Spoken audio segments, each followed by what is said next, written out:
I just walked into the living room after a long day of work, still carrying the tension from the office on my shoulders. I expected some semblance of peace, perhaps a quiet dinner, or even just a few moments to sit and let the day slip away. Instead, I was greeted by my wife standing in the middle of the room, arms crossed, looking visibly upset. The air was thick with unspoken words, and before I could ask what was wrong, she blurted it out. "I'm not your servant!" Her words hit like a slap, not because of their volume, but because of the resentment behind them. I stood there stunned, trying to piece together what had led to this explosion. Was it the dishes I hadn't washed that morning? The laundry I forgot to fold last weekend? Maybe it was the trash I had promised to take out, but didn't. Honestly, I wasn't sure anymore. What I did know was that this wasn't just about a single task I'd overlooked. This had been building for a while. "What do you mean by that?" I asked, trying to stay calm. My tone was measured, but inside I was already defensive. "What do I mean?" she shot back, her voice rising slightly. "Do you even realize how much I do around here? I work, I clean, I cook, I make sure everything is running smoothly. And you..." She paused, gesturing toward me with frustration. "You just assume I'll handle it all?" I opened my mouth to respond, but she wasn't finished. "I'm tired of being the one who always has to pick up the slack. You don't even notice how much effort it takes to keep this house together, do you?" Her voice cracked slightly, not from anger, but from exhaustion, and that somehow made her words sting even more. I felt the need to defend myself. "Wait a second," I said, stepping forward. "I'm not sitting around doing nothing. I go to work every day to provide for this family. That's not easy either." She scoffed, and that small, dismissive sound lit a fire in me. "Oh, so because you work, you think you're doing enough? Like I don't work too?" Her eyes locked on mine, and for the first time I realized just how deeply this issue had affected her. She wasn't just angry, she was hurt. The room fell into a tense silence as we stared at each other, both too stubborn to back down. My mind raced, searching for something to say that wouldn't escalate the argument further, but I couldn't find the right words. Finally, she broke the silence. "I can't keep doing this," she said, her voice quieter now, but no less firm. "If you think I'm going to act like your personal maid while you just focus on your job, you're wrong. I'm not your servant." She turned and walked out of the room, leaving me standing there speechless. I wanted to follow her, to explain that she'd misunderstood, but deep down, I knew she hadn't. I sat down on the couch, replaying the conversation in my head, trying to figure out how things had gotten to this point. Had I really been that blind to everything she did? Sure, I noticed when the house was clean or when dinner was ready, but I never stopped to think about how much effort went into those things. I'd taken it all for granted, assuming that as long as I was providing financially, my part of the deal was fulfilled. But her words stuck with me. "I'm not your servant." It wasn't just about household chores. It was about respect, about partnership. And at that moment, I realized I might have been falling short in ways I hadn't even considered. As the minutes ticked by, I began to feel less defensive and more introspective. Maybe she was right. Maybe I had been expecting too much from her without realizing it. But even as I acknowledged that possibility, another thought crept in. If she felt that way, why hadn't she said something sooner? Why let it fester until it exploded like this? I stayed on that couch for a long time, thinking about what she'd said and what I could do about it. But as I sat there, something else began to build inside me, a quiet frustration of my own. If she didn't want to feel like a servant, fine. But maybe it was time for her to see what it felt like to be the sole provider. If she thought I wasn't pulling my weight, I'd show her what things would look like if I stopped altogether. And that's when the idea took root. The frustration from our argument had settled into something heavier, a mixture of hurt and defiance. If she felt like her efforts weren't being appreciated, then what about mine? Didn't she see how much I sacrificed to ensure our bills were paid? The house was secure and our future was stable? I couldn't shake the thought that she was unfairly painting me as some lazy freeloader. By morning, I'd made up my mind. If she thought I was taking her for granted, then maybe it was time for her to see how things looked from my perspective. I wasn't going to argue anymore. I was going to act. She said she wasn't my servant, and I respected that. But I decided I wasn't going to be her provider either. not out of malice, but to prove a point. Partnerships are built on mutual effort, not one-sided expectations. The first thing I stopped was the little financial extras. Normally, I'd cover her share of certain expenses without a second thought, like picking up her phone bill or transferring extra money into our joint account for groceries. This time, I let her handle it. When the first bill came due and she asked if I'd paid it, I simply said, "I figured you'd take care of it." Her raised eyebrow told me she noticed the change. Next, I stopped taking initiative around the house. The trash? I left it. The dishes? I ignored them. Laundry? I let the pile grow. It wasn't long before the cracks began to show. She'd leave for work and come back to the same mess she'd left that morning, while I stuck to my usual routine: work, gym, dinner. If she mentioned the mess, I'd shrug and say, "I thought you didn't want to do everything yourself." At first, she tried to stay ahead of the chaos, tackling the chores on her own with an air of determination. I could see her frustration mounting, but I told myself it was necessary for her to understand my perspective. After all, if I could work all day and still come home to her expectations, why couldn't she? Then came the bigger moves. Usually I'd handle things like scheduling car maintenance, paying insurance premiums, or handling the internet bill. But I let those responsibilities fall to her as well. When she finally noticed the car's expired tags and confronted me, I simply said, "I've been busy. Thought you could take care of it." Her reaction was immediate. "Are you serious?" she snapped, her voice brimming with disbelief. "You know I don't have time to deal with all this." "Exactly," I said, keeping my tone calm but firm. "Now you're starting to see how I feel." The tension in her eyes told me she wanted to argue, but she didn't. Instead, she turned on her heel and walked away, muttering something under her breath. It wasn't the reaction I'd hoped for, but it wasn't unexpected either.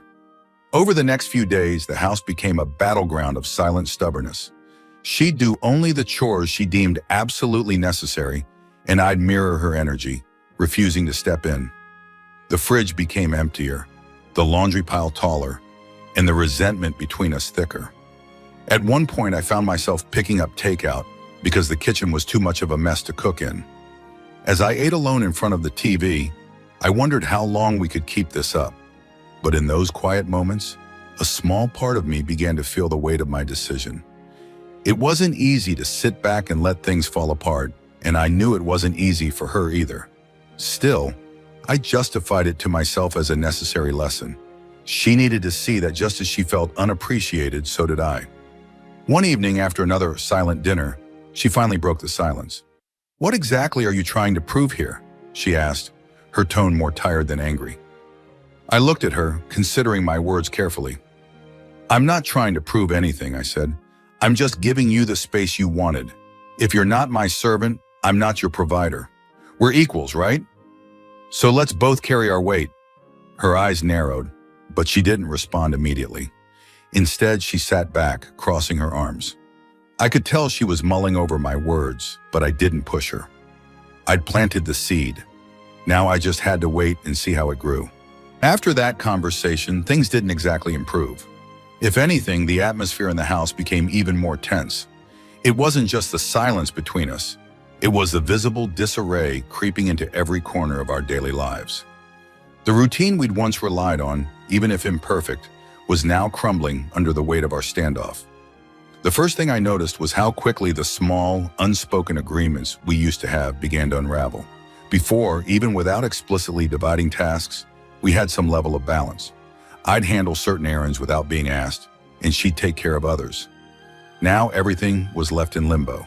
The trash sat for days, its smell growing worse, until one of us couldn't stand it anymore. The sink overflowed with dirty dishes, and neither of us wanted to be the first to crack.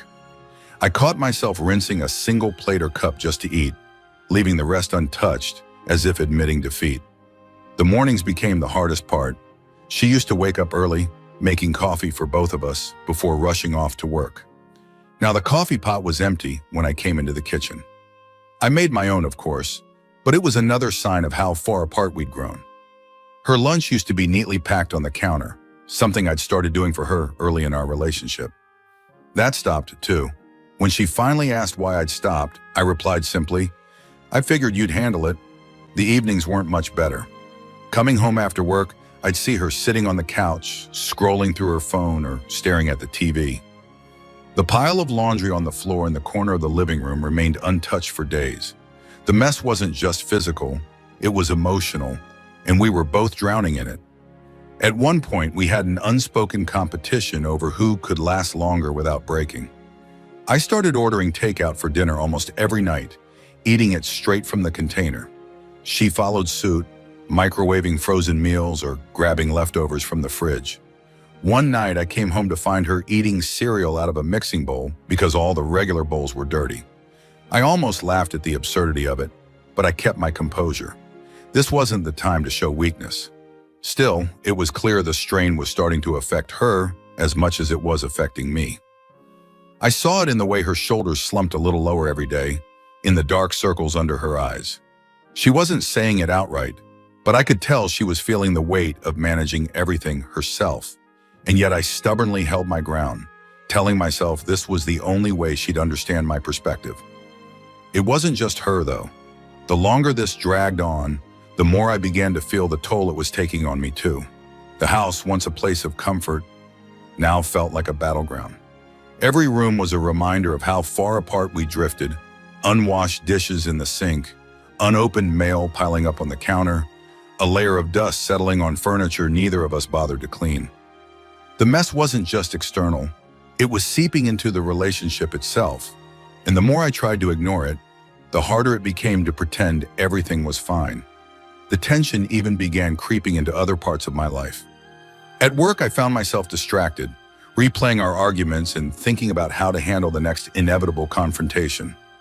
My usual workouts at the gym felt half-hearted, the frustration I used to channel into lifting weights now lingering in the back of my mind. I realized I wasn't just angry at her. I was angry at myself too. Angry that I'd let it get to this point.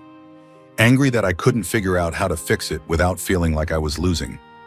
Despite everything, there were moments where I caught glimpses of how much we were both struggling. One evening, I came home to find her sitting on the couch with her head in her hands, visibly exhausted. For a split second, I thought about sitting next to her, maybe saying something to break the ice, but the words wouldn't come. Instead, I walked past her, heading straight to the bedroom without a word. We were stuck in this vicious cycle, both of us too proud to admit we were wrong, both too stubborn to make the first move. And the longer it went on, the more I wondered, how much more could either of us take? The breaking point came quietly at first, like a slow burn that neither of us fully acknowledged. Days had turned into weeks of this unspoken stalemate, and the tension in the house was now unbearable. We barely spoke unless it was necessary, and when we did, our words were clipped and filled with the weight of unspoken frustrations. It felt as though we were two strangers inhabiting the same space, each unwilling to take the first step toward reconciliation. One evening, I came home to find her sitting at the kitchen table, surrounded by scattered bills and a calculator. The sight was oddly jarring. Normally, I was the one who handled the finances, keeping track of due dates and ensuring everything was paid on time. Now the stack of envelopes was clearly overwhelming her. She didn't look up when I walked in, but her tense shoulders told me everything I needed to know. "Do you know we're late on the electric bill?" she asked, her tone sharp but tinged with exhaustion. "And the internet might get cut off tomorrow because no one paid it." I shrugged, leaning against the doorway. "I assumed you'd take care of it," I said, echoing her own words from our initial argument. Her head snapped up, and for the first time in weeks, I saw genuine anger in her eyes. "You assumed I'd take care of it?" she repeated, her voice rising. "Are you serious right now? You're just going to let everything fall apart to prove a point?" "I'm not letting anything fall apart," I shot back, my own frustration bubbling to the surface. "I'm just doing what you said, letting you handle things instead of me stepping in all the time." "Oh, so this is about proving I can't do it, is that it?" She stood up, shoving the chair back with more force than necessary. "You're acting like a child, refusing to take responsibility for anything just because you're mad." Her words stung, but I wasn't about to back down. "And you're acting like you've been carrying this house all on your own when that's not even close to the truth," I said, my voice rising to match hers. "Do you even realize how much I do? Or are you too busy keeping score?" "That's rich coming from someone who hasn't lifted a finger in weeks," she snapped. You think paying the bills means you're off the hook for everything else? Newsflash, being a partner isn't just about money. The argument spiraled from there, both of us throwing out every grievance we'd been holding on to. It wasn't just about the current situation anymore. It was about every little thing that had ever gone wrong in our relationship. She accused me of being distant, of taking her for granted, of assuming she'd handle everything at home just because I was the breadwinner. I accused her of not appreciating how hard I worked, of expecting me to shoulder all the financial pressure without complaint, of failing to acknowledge the sacrifices I made for us. At one point, we were both shouting over each other, our voices echoing through the house. I don't even remember half the things we said, but I do remember the way her face crumpled when I told her, "If you think being a servant is bad, try being a provider for someone who doesn't even say thank you." The silence that followed was deafening. She stared at me, her expression a mixture of shock and hurt. For a moment, I thought she might cry, but instead, she just shook her head. "You really think that's what this is about?" she said, her voice quieter now but no less intense. "You think I don't appreciate you? Do you even hear yourself?" Her words hung in the air, heavy with the weight of everything we'd been avoiding. I wanted to respond, to defend myself, but for the first time, I wasn't sure what to say. Instead, I just stood there, fists clenched at my sides while she turned and walked out of the room. I heard the bedroom door slam a moment later, and for the first time in weeks, I felt something crack inside me. This wasn't just about pride anymore. This was about two people who had let their frustrations and misunderstandings push them to a breaking point. And as I stood there in the empty kitchen, surrounded by unpaid bills and the echoes of our argument, I couldn't help but wonder if we'd gone too far to fix it. For the first time, it wasn't just tension. It felt like distance. Real, tangible distance. She avoided me whenever possible, staying in the bedroom longer in the mornings and coming home later at night. When we did cross paths, we barely exchanged more than a cold glance or a curt word. The house, once loud with shared laughter and conversation, had become a void. I told myself I was fine with it. I told myself that this was the natural course of things, that she would eventually see my point. But each day, as I walked into a house that felt emptier and more chaotic, I couldn't help but feel the gnawing sense that this was spiraling out of control. The breaking point came late one Thursday night. I had just come home from work, exhausted and hungry, to find that the fridge was almost entirely empty. I hadn't noticed before how much effort she had put into keeping things stocked and organized. It wasn't just the lack of food, it was the little things, like the absence of fresh fruit on the counter or the neatly arranged shelves in the fridge. Now it was all a mess. A carton of expired milk sat in the corner. Half-forgotten leftovers crowded the bottom shelf, and the pantry was in disarray. That night, I rummaged through the cabinets and ended up eating plain toast and peanut butter for dinner. The simplicity of it struck me, not because it was bad, but because it felt so disconnected from what our life used to be. I sat alone at the kitchen table, chewing slowly, and felt the full weight of the mess we'd created. This wasn't just about pride anymore. This was about survival. She came home about an hour later. I could tell by the way she walked in that she was just as drained as I was. She glanced at me briefly before dropping her bag on the floor and heading toward the bedroom without a word.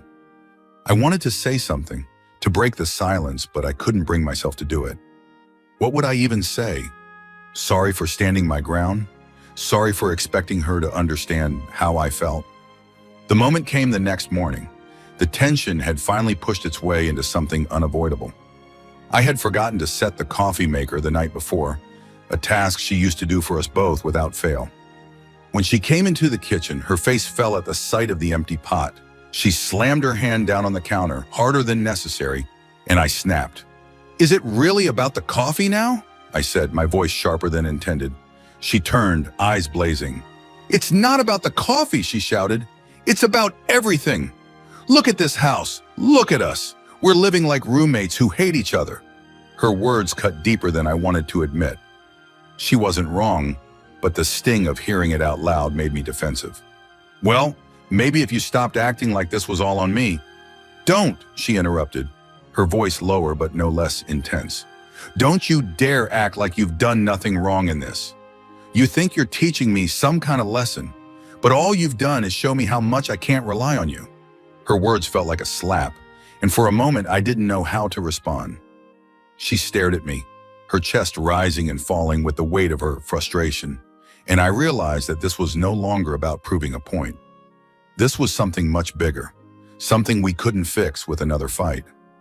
I wanted to argue, to defend myself, but something about the look in her eyes stopped me. For the first time in weeks, I saw just how much this was affecting her. Us.